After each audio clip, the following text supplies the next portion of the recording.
Welcome everyone to a brand new installment of Lone Star Spirit.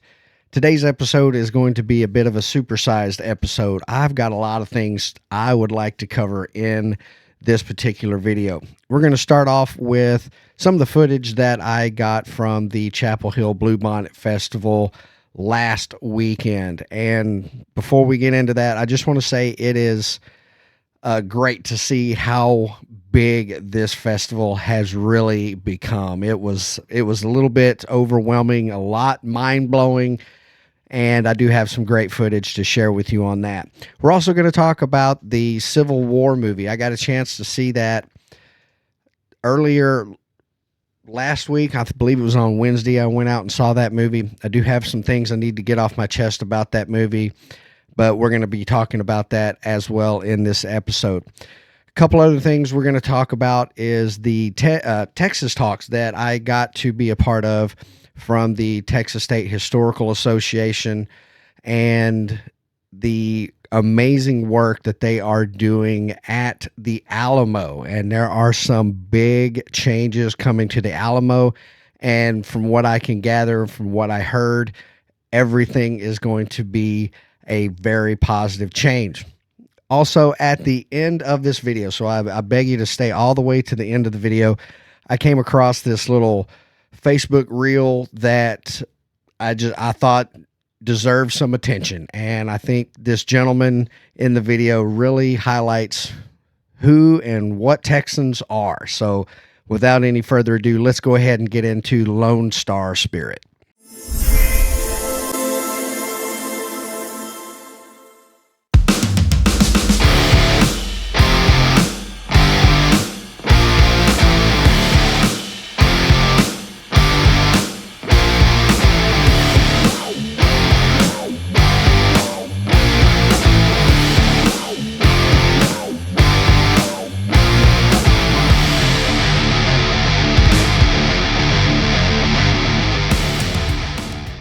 So last Saturday, April 13th, I was privileged to go back and visit the Chappell Hill Bluebonnet Festival in historic downtown Chappell Hill. Now, if you're not familiar where Chappell Hill is, it is just southeast of Brenham, right there on Highway 290. If you're coming from the Houston area, get on 290, head straight up, you'll run right into it. But this particular festival, and I had been there 3 or 4 times in the past, and it had been maybe 5 or 6 years since I had actually set foot on those grounds.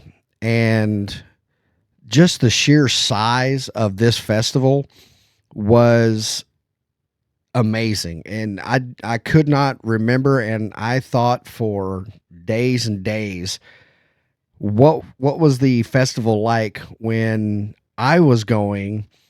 I went 2 consecutive years.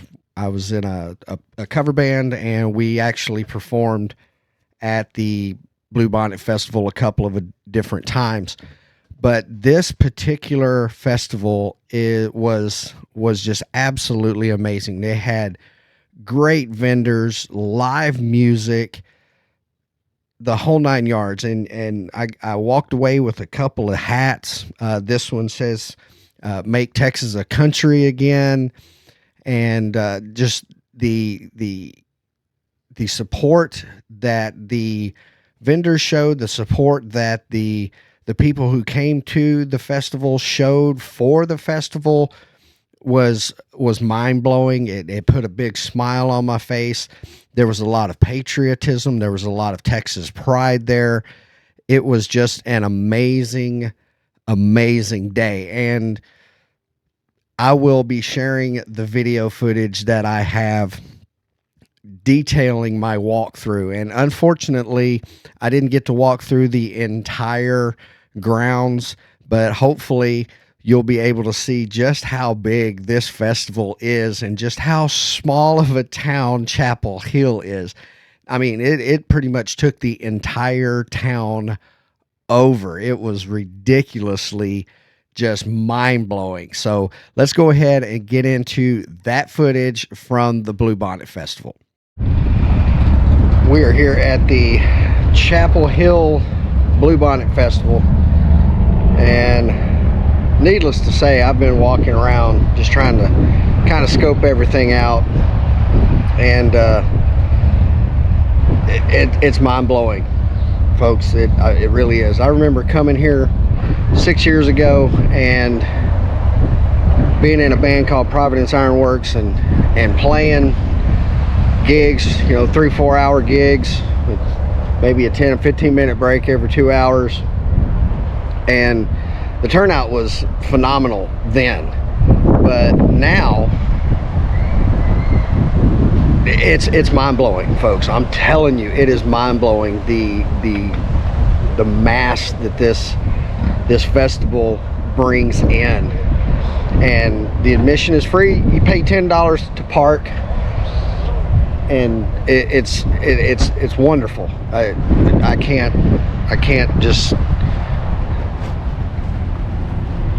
can't put into words how awesome this whole thing is. So this is actually the second intro I filmed. I'll probably put the first one at the end of the video, but this is amazing, and I'm gonna try to do a quick walk around and show you some of the amazing vendors and the ocean of people that are here at this Bluebonnet Festival. Just absolutely amazing. There's patriotism, there's Texas pride, there's everything here, and it really does warm your heart, whether you're a Texan or if you're an American. It really is. And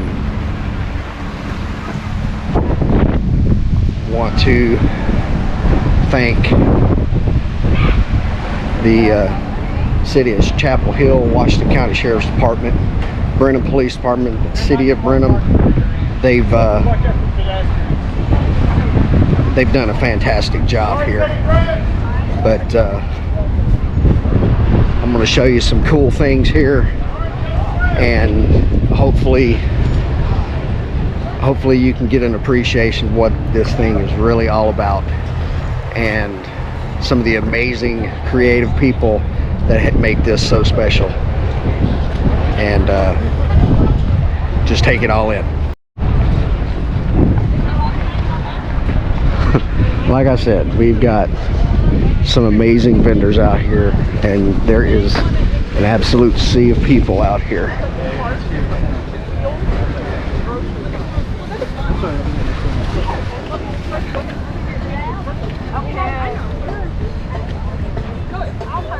Told you I'd be back. You mind if I film while we do this? Okay. So I want y'all to plug yourself while we're doing this. I want you to plug yourself, because this is going on YouTube and Rumble and all. Is that okay? What was it? Me plug myself. Like, talk about your business. Oh, okay. Yeah. Yeah. So this is one of the amazing vendors that we ran into right as you walk into the festival. Hi, my name is Eugenia Walker, and I am Texas Best Cobblers. Kind of a self-taught baker. Both my grandmothers were bakers, so I guess inherited it. So here I am today. Probably about 12 years later, I started in my kitchen, and here I am today. This is my aunt Lynn. Hi, she's my helper. So, yeah. That's amazing. Yeah. So when we first came through, we stopped here, and my mother and friends tried some of your baked goods here, and they were actually doing a little bit of a dance because it was so good. Okay. You know, so yeah. So I'm here to purchase some stuff as well. Okay. My favorite thing is a peach. The peach. Yeah. Which one? The pound cake? Which one? Yes. Okay. Yes. You want to get 2 of those or 1? Let's do 2. Okay.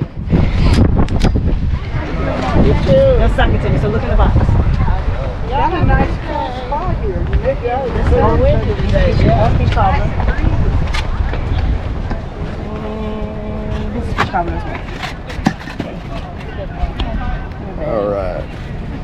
You would like a spoon? No, I'm probably gonna save it. Get in the bed and the rubber piece together like a cricket. Yeah. I like those 100%. You have cash, right? Okay. Yeah. 2 for 10. How much? 10. 2 for 10. So I do the cricket dance all the time. Don't bother me. Nuh-uh. Not at all. Cricket dance. Thank you so much. Absolutely. Check me out. I can't wait. Try the bluebell ice cream. There's no other ice cream on the face of the earth. What are you talking about? What's the other stuff? Look, I was stationed in Montana, and my mother, who worked for FedEx at the time, she would send me a big old cooler of 3 or 4 half-gallons of bluebells on dry ice. That's right. That's what I'm So when talking I got home at the end of the day and that carton was sitting there, I was like, yes, jackpot. Yeah, but I told my grandparents, he's like, your family's from Chappell Hill. So yeah, I have bluebell running through my veins.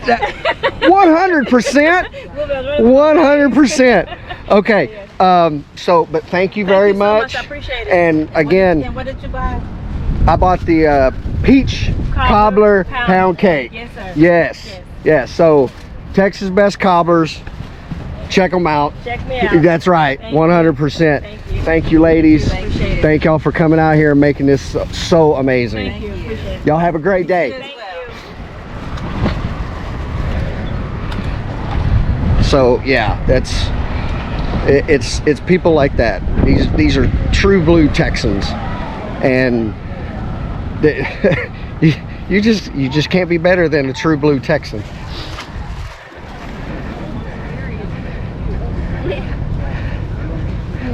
Earlier I did take some stills of some of these great pieces of artwork, and that's what these are. These are just wonderful pieces of artwork, and you can see there is it's getting a little bit later in the day.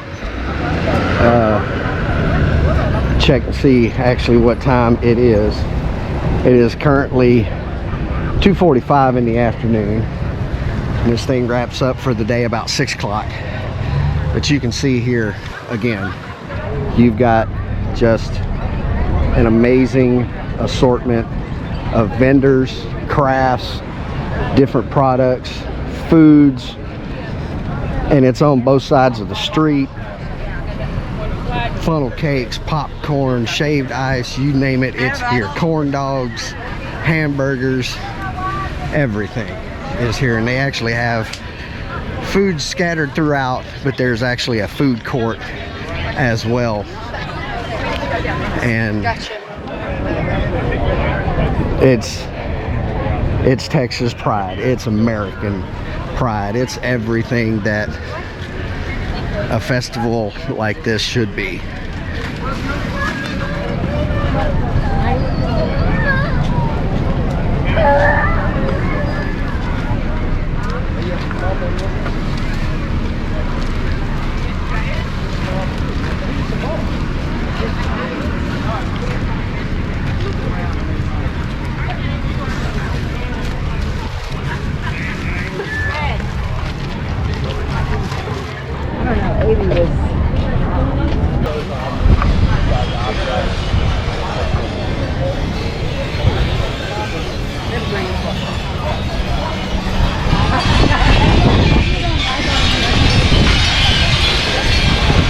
Now you're hearing about 50 of them right now. So we had about 100.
এটা photo রাখা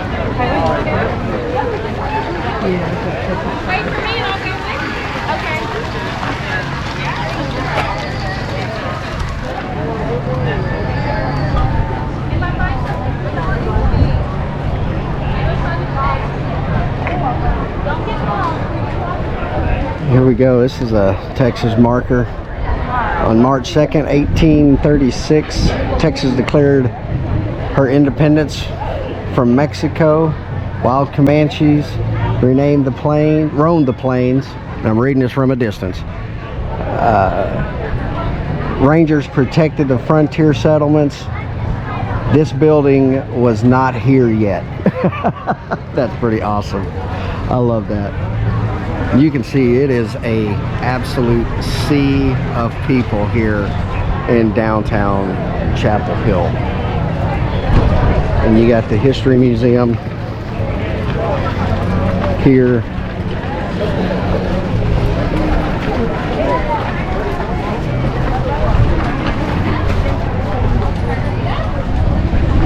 And we will come back at some point and visit that museum.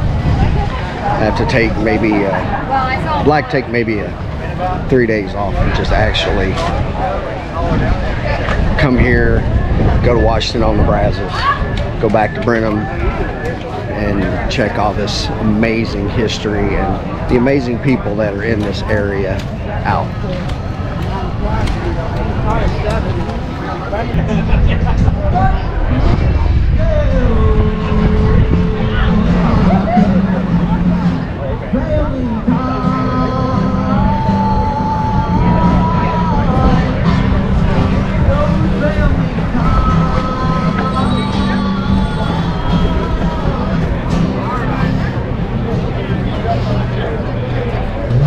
Now that stage that that young man is playing on, I got to play a total of 3 shows, 2 Bluebonnet festivals and a Scarecrow festival on that stage.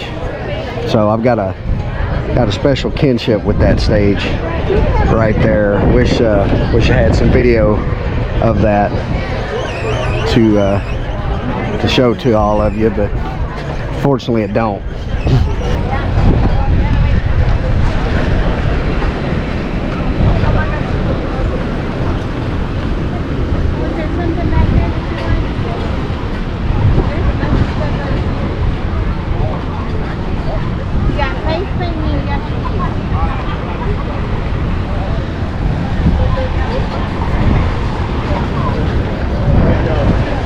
And again, huge thumbs up to Brenham Police Department for being out here and with traffic and crowd control. They've done an outstanding job. Well, I will admit that getting in here off of Highway 290 was a little bit of hell, but that's okay. It was done professionally. It was done safely, and that's the most important thing when you have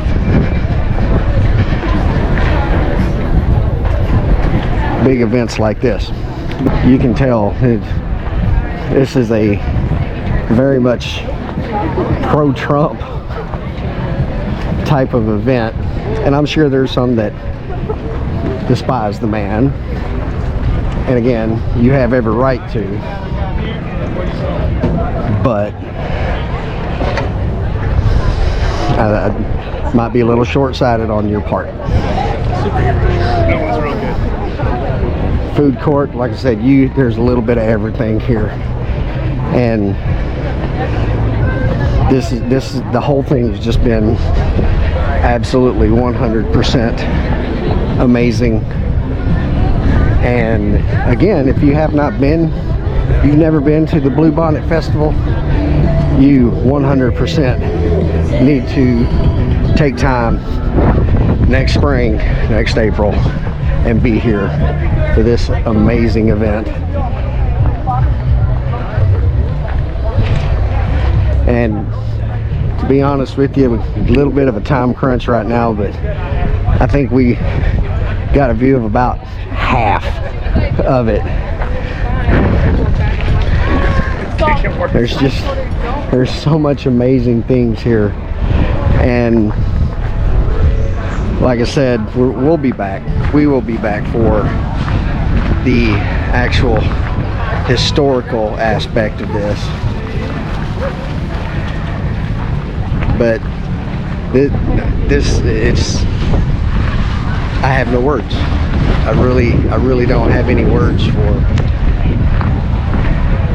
what I've seen, what I've been able to experience through the almighty grace of God to allow a place like Texas to exist, for a place like Chappell Hill to exist.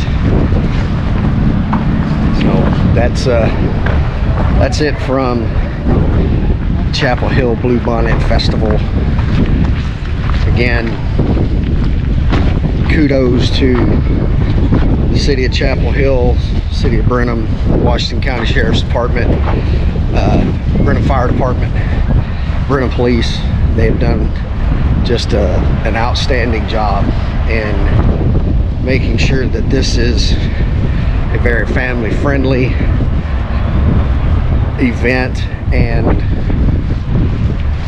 is something that you should take time to come and enjoy. And on top of that, even more importantly, the grace of Almighty God to allow a day like this to happen.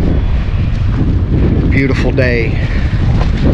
Couldn't ask for a better day. It's in the low 80s. Sun is shining. Got a few clouds in the sky, but this place is nothing short of just absolutely fantastic. So we'll talk to you real soon. Probably gonna send it back to the studio, but everyone, enjoy the rest of your weekend. I had a blast here today. We'll see you soon.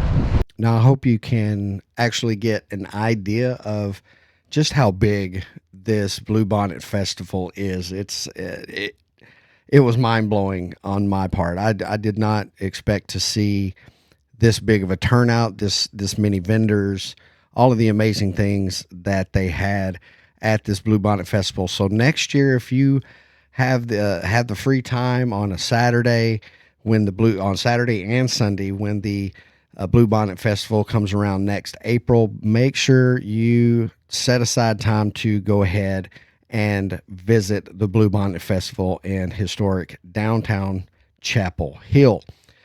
Now, moving on from that, I am a member of the Texas State Historical Association. And with that membership, I have the opportunity to participate in what are known as Texas Talks. These happen once a month, and these talks center around, of course, Texas history. And I have watched a few of them, and not as many as I should, but I have watched a few of them, and they are very informative. This particular one that happened Tuesday of last week was one over the Alamo and the improvements that they are doing at the Alamo site. And I can honestly say that they are going to make the Alamo area just it's already the #1 tourist site in Texas. It's going to only get bigger once these improvements are complete, and it looks like all of the improvements will be done by 2027. If you've never been to the Alamo, and it's been a very long time since I have visited the Alamo, the last time I was there, the Alamo and the Long Barracks, and you had that little I believe they call it the Crockett Block. The area around the Alamo, you had a small museum. Of course, you had the Alamo Mission itself. You had the Long Barracks and some statues and things like that. And it was a great place to go. And every time that I have been to the Alamo, I saw something different, which was also amazing. But right across the street from the Alamo was a Ripley's, I believe it was a Ripley's, believe it or not, and a Madame Tussauds wax museum. There were some other things there. Those entities are gone. And what will be replacing those is a 3-story exhibition type of building. It'll be the first floor is going to be a civil rights museum type, and which is sorely needed. And you're also going to have the other 2 parts of this 3-story building where you can actually hold fundraisers and things like that. And they're going to be able to actually show more than 1% of the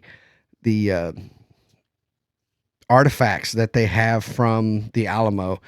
And one of the things that was brought up was that rock music icon, pop music icon, Phil Collins had donated just a whole lot of these artifacts. And if you go back to the very first 2 episodes that I did with the Brazoria Heritage Foundation, we briefly talk about Phil Collins and the artifacts and things that he has pertaining to Texas history, and specifically the Alamo. Now, it has been he has been accused of having fakes and simple replicas and having them as legitimate artifacts. Now, this is, I'm not saying it's true, but these Texas talks, you can actually engage with the presenter. And the question that I asked was, are we authenticating these artifacts that have been donated, and I specifically noted Mr. Collins. And the answer that I got back, which I was very satisfied with, basically said that the historians associated with this improvement of the Alamo have taken steps to ensure that if it is not an authentic piece from the Alamo, but it is time specific, it will be labeled as time specific, and no one's name will be associated with that piece. So if it's a satchel that is specific to that time, to that area, but it's not William Barrett Travis's, or it's not Jim Bowie's satchel, it will just be labeled as a satchel that is time specific to the 1836 siege of the Alamo, or in that area. It may not have come from the Alamo, but it will be a time specific piece. And I, again, was very satisfied with that answer, that they are actually taking the steps to ensure authentication of artifacts and not just saying, oh yeah, well, Phil Collins gave it to us, it's got to be real. They're actually taking the steps to authenticate these artifacts. But the Alamo organization received $500 million. That is $500 million, and $400 million of that came from the state of Texas, from our legislature, to do these improvements. And there's going to be a grand staircase that actually ties to the Riverwalk in San Antonio. There's going to be a very long, like a walkway. I want to say it was like maybe 1.5 miles, I believe is what was said, that there's going to be statues and a lot of information. And basically what has happened is they have taken that Crockett block, which really more or less is the boundary of the footprint of the battlefield. And there are actually markers. There were markers inside of buildings where you could see where the actual, where the western wall ended, where that wall was. And they're going to expand on that. And they're also going to be instituting an app. Now, what I thought was really, really amazing is with the long barracks, which are just in front of the Alamo. And if the Alamo is to your back, it should be just to the right, but in front of the Alamo, next to the walkway there. It was a 2-story building. And right now the long barracks are in a very fragile state.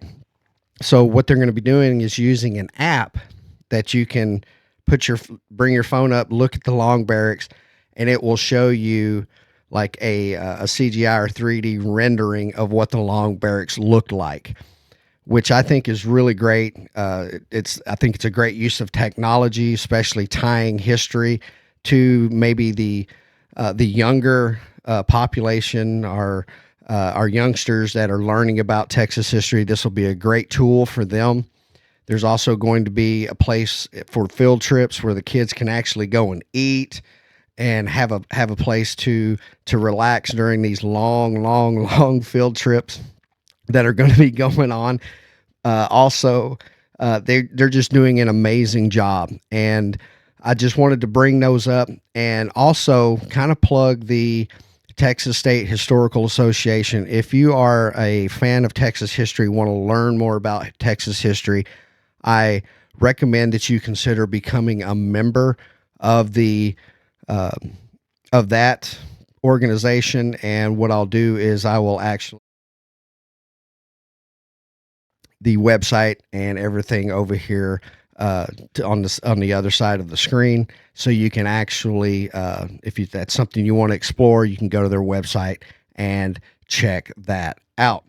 Before we get into the Civil War movie, and I've got quite a bit to say about that, and this is probably going to take up the majority of the time on this installment, but just want to kind of tell you about today.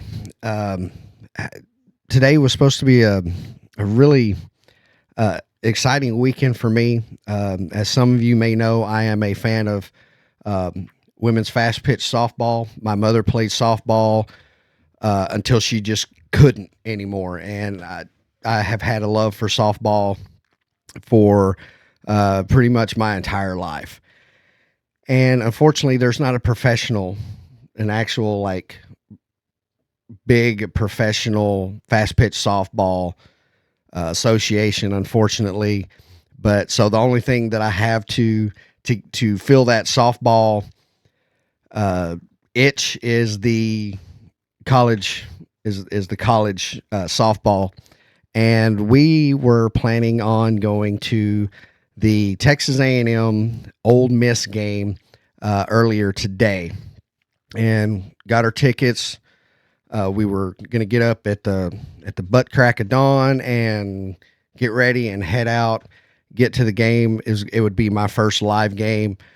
Really excited about it. Of course, wake up this morning and the game had been moved to 11:45 from the original 1:00 afternoon spot. So driving from Brazoria, we weren't going to be able to make it by the time everybody got ready. And unfortunately, we missed that opportunity. And part of me looks at it as this is another reason for me to just not like Texas A&M. I mean, the Aggie Bluebonnet is already an abomination and should be destroyed because it's just ugly, for one, and I think it's making a mockery of God's creation of the Bluebonnet. But I was so excited and kind of had my heart broken a little bit. And you can say what you will, wah, whatever. I understand. But this was the first time I'd be able to see a college softball game and actually enjoy it with my mother, who is a huge softball fan. Like I said, she played softball until her body just couldn't do it anymore. So that was today. But I did want to share that with you, little kind of break up what we're doing here just a little bit. But now moving on to the Civil War movie. And before I get into this, I'm not going to try to avoid spoilers, because what I have to say, I will have to really reference the movie and certain plot points and things like that. So if you have not seen the movie, you can certainly skip ahead. I don't blame you, not one bit. However, I feel that there are some things that were missing from the movie that really took away from the movie. With that said, I will say that the actors involved in the movie, the acting was spot on. It was great. The special effects, the battle scenes were intense. They were at times brutal. And I'm a Gen Xer. The on-screen violence doesn't bother me that much. There's only a couple things that will actually turn my stomach. We're not going to get into that right now, but the setup of the movie, the special effects, things like that, outstanding. There were times in the movie where the main characters,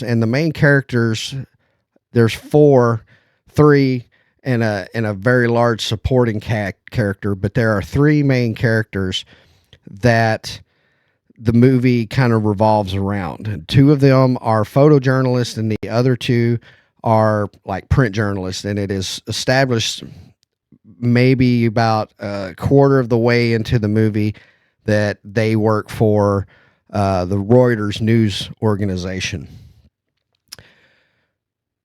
The premise of the movie, and I kind of felt like I was given a false bill of goods in a way. However, I was kind of willing to look at that as I got further into the movie. The premise is these reporters are leaving New York City. They're traveling to Washington, D.C. to get an interview with the president. We also learned very on that with the secession of Texas and California, and I've got quite a bit to say about that as well. There's also I think it's called the Florida Alliance, and I'm going to put the map up here. It's going to be over here here in just a second. You also have some states that are in the upper Midwest and over to the Northwest that have also broken away from the federal government or the actual United States. But these states, two of them have full on seceded from the Union, that being Texas and California. One of the things that I saw a lot on different social media platforms, different reviews, is that Texas and California would never, ever, ever be involved in an alliance like that. And fortunately, and I probably would have fell for it. I probably would have believed it, being, I have a hat on my wall that says, "We don't care how you did it back west." But watching the Texas Nationalist Movement podcast on YouTube, and if you want to know what's going on with Texas secession, things like that, make sure you check out that podcast. But he brought up a great point that yes, something like that could happen, and he debunked that argument in one word: NATO, North Atlantic Treaty Organization.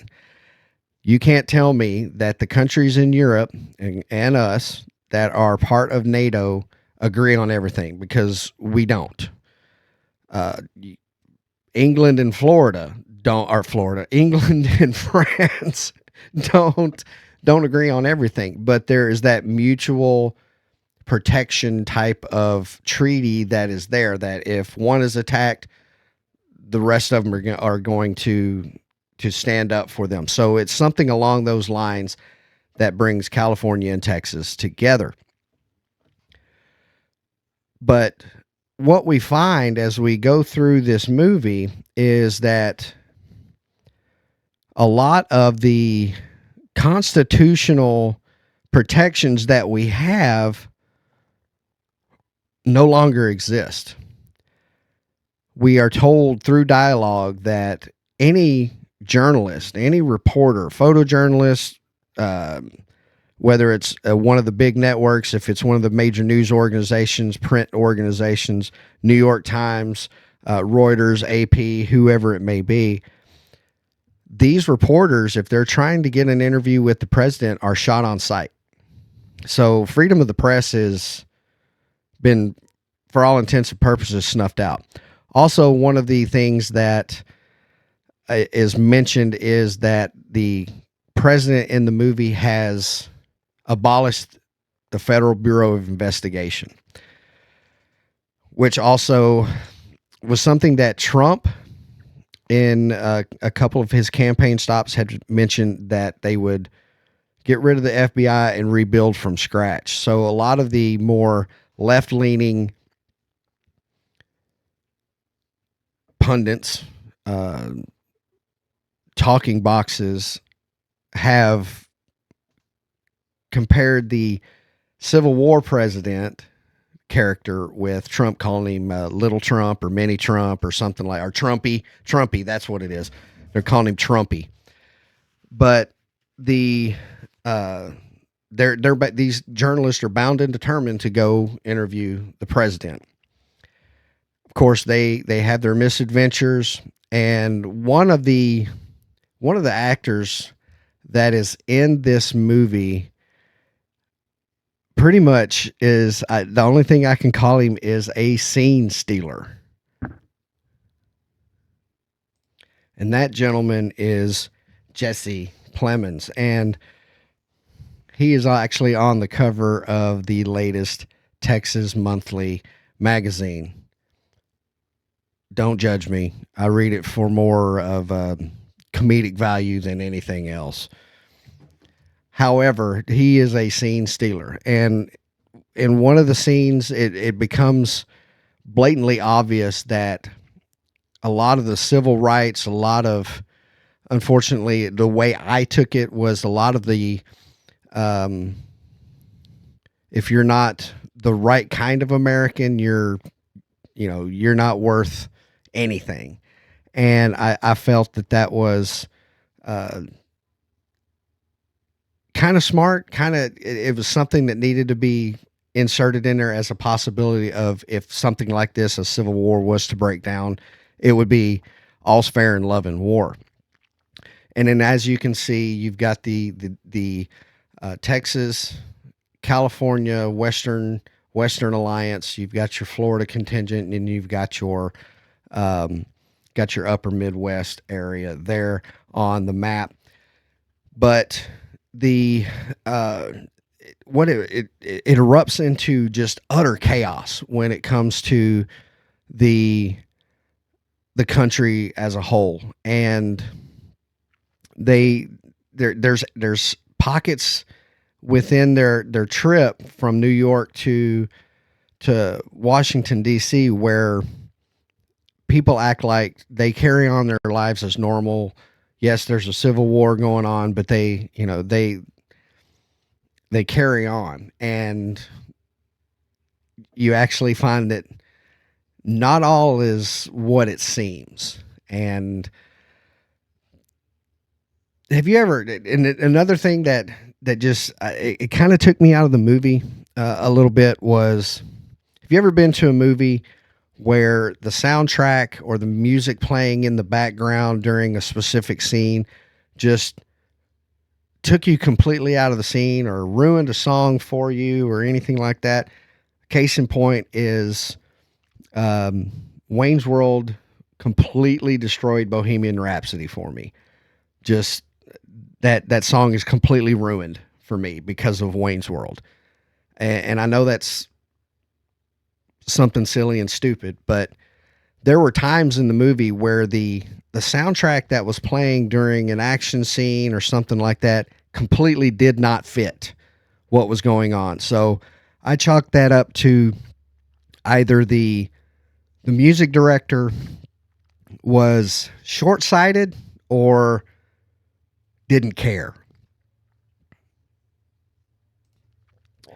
And there are, excuse me, there are people like me who have music actually fills a very big portion of my life. So when it comes to that, the wrong music can just ruin a scene.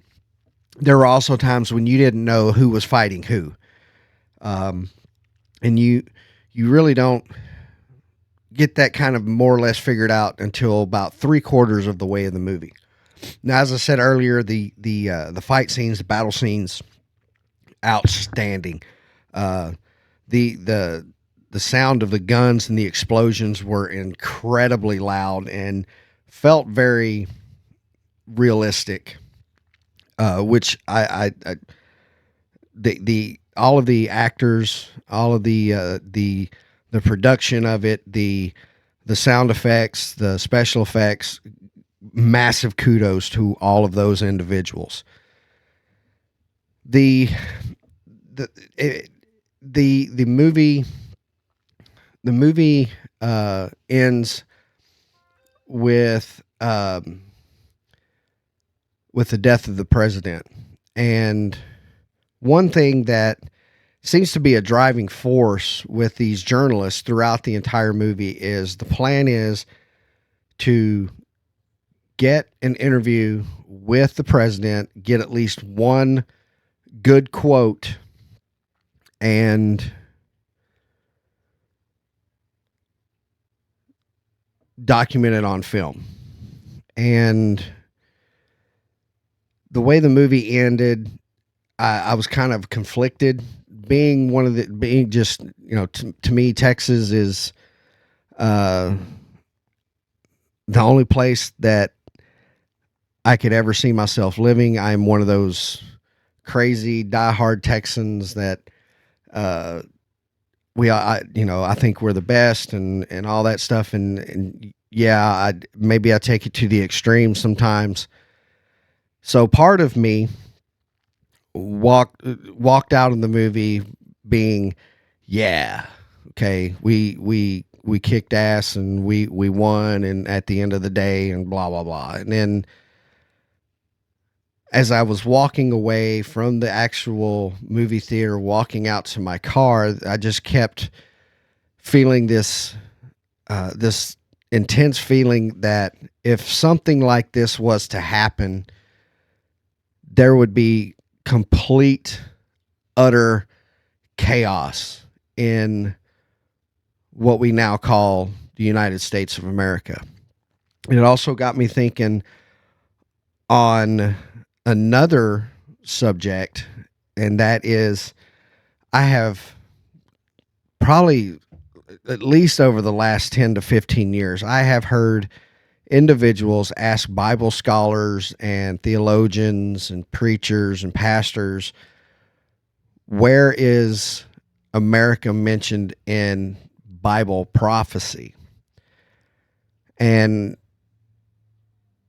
I don't think I've heard a decent answer, and because most of what we are taught happens in the Middle East and includes Israel and Russia and things like that. And over here in the Western Hemisphere, there's not a whole lot said about what's going on here during the end days. And I started thinking about it. And the one thing that kept popping up in my head is, what if when all of this goes down, we with the Antichrist, with the Battle of Armageddon, the Great Tribulation, the Rapture, the whole 9 yards. What if America no longer exists? And what I mean by that, it no longer exists in its current state. A country of 50 individual states. What if Texas, California, Florida, Alaska, Montana, let's say 23 states secede from the Union and become their own independent countries? the United States as we know it would not exist. And I think with this movie, the director, he's also the writer of this. He tried to stay as politically neutral as possible. I didn't feel like there was a whole lot of politics involved in this, and there's a lot of nuanced things, a lot of things that you really need to pay attention and go in with an open mind. And if you're in a movie theater and you have a weak bladder and you have to go to the bathroom so bad your eyeballs are floating, you're going to miss something very important. You're going to come back and you're going to be completely lost as to where you are, unfortunately. And that's true with a lot of movies. But I would say if you are going to go see this movie, go in with no expectations and pay attention, take it all in, and come up with your own conclusions on the film. I'm not very good at grading films. Maybe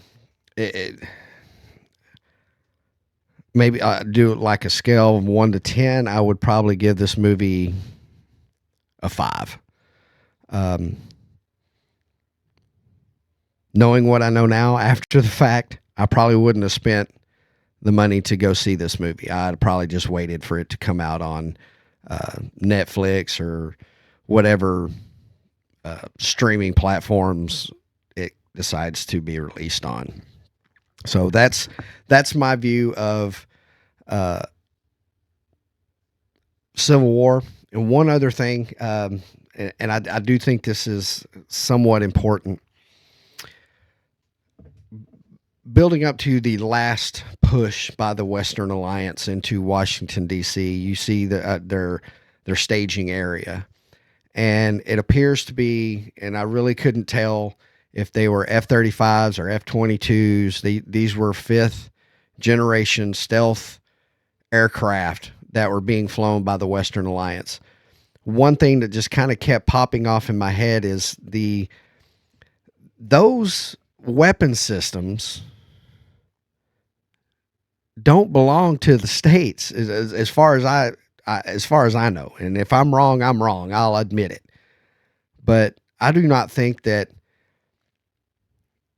California and Texas would really have access to those. We may have the F-16s, F-15s, maybe a Super Hornet or two, maybe Warthogs, C-130s, KC-135s, something like that. But I don't think that we would have that next-gen aircraft to carry out any kind of military missions or anything like that.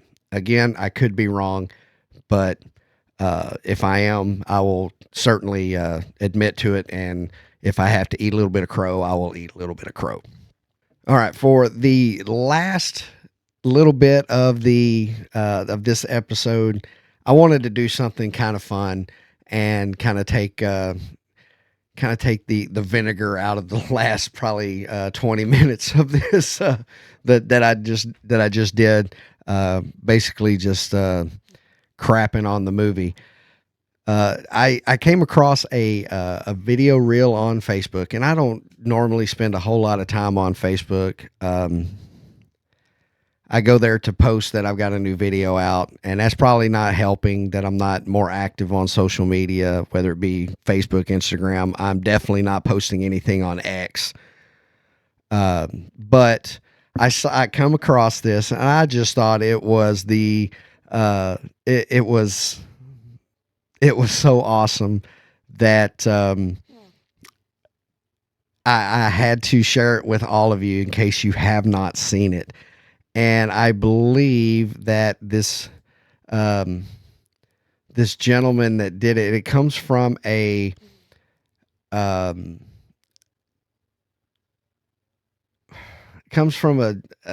reel in a Facebook page, I believe, that is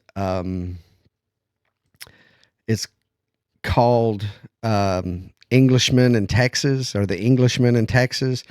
and he did an amazing job on this, and I just wanted to share it with you, and we'll talk very briefly about it once it's done here. Okay, Texas, I have a theory about Texans. I think I'm right, but I'm interested to know what you guys think. Texans like taking their licks. Now, when I say that Texans like taking their licks, I'm not talking yes daddy kind of licks. I'm not talking that, but I'm talking about something completely different. Texans like things being difficult. They like to do difficult and challenging things and show that it's easy for them. And I get this theory because it was from watching mutton busting. So like at the age of like 4, Texans are just putting their kids on the back of sheep and going slap, and it's like, oh, and they fall in the dirt, and the kid's like, oh, rub some dirt on it, you'll be fine. Then before you know it, you're into sort of like small, like, you know, kids football, and then you're putting them in a helmet and pads, and then they're going out and they're tackling people, and before you know it, they're in high school, and it's Friday Night Lights, and it's put your body on the line. You got to get out there, you got to win, and it's the same for cheer, it's the same for dance, even for band. You guys are going for 2 to 3 weeks during the summer holidays. You're doing tour days, you're doing practices, you want to be there. It's hot as holy hell, and you're still out there, and you're doing it. It kind of permeates all parts of Texas life. You know, if you think about it, like Texas is hard. It's hard to live in Texas. It gets crazy hot. It gets crazy cold. There's tornadoes, there's storms, there's floods, there's hurricanes. But you never see some guy or girl on like from Texas on the news like blubbering about it. It's like some guy getting interviewed after a tornado has turned his house upside down behind him. You'll see them, they're like, well, could be worse. I could live in Oklahoma. It's like they just don't get that. No, we're just going to get on. We'll just keep going. It's that the stiff British upper lip. You guys kind of have it in Texas as well, but it's got a different kind of mindset. Even when it comes to cooking, right? You could just as easily throw a brisket in the oven and forget about it, but no, how are Texans going to do it? We're going to smoke it for 14 hours, which means I ain't going to sleep. I'm putting everything in there and monitoring the temperature. It's like I'll be looking for wild animals. You do it the hard way, but it's going to be better. It's going to taste better. Driving. Texas is huge. How many times have you heard a Texan go, oh, it's only 12 hours away. No problem. It's like, what is it? Am I going to complain about it? Texans like to do something that's difficult, hard, or painful, but they like to do it and show everyone else how easy it is for them to do it. That applies to men, it applies to women. That's why it's like something needs to be done. Texans do it. And I believe it all stems from something like mutton busting. From the moment you guys can walk, you're put in challenging situations and you've just got to work it out. Texans like to take their licks. That's my theory. Do you agree? Jump in the comments. Let me know.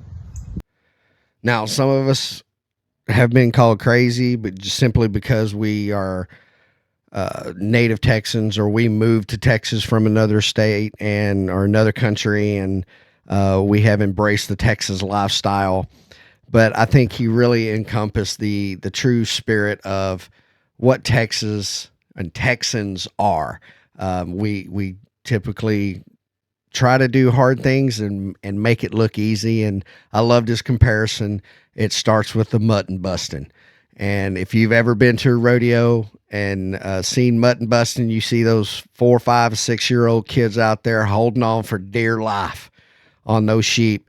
And it's fun, and it does. I think it's something that needs to continue in this day and age. I love the mentality of the mutton busting, and those kids that get out there. You know what? I tip my hat to you. You guys are awesome. But that's all for this episode of Lone Star Spirit. I hope you enjoyed it. Make sure you consider becoming a member or a follower, whether it be on YouTube or Rumble. I do appreciate it. If you like the video, you think it was informative, you think it was entertaining, share it with others, and let's get some more people to view these episodes. I enjoy doing them. I just don't like doing the editing part. I'm not very good at it. So until next time, this is Charles, and we'll see you again soon.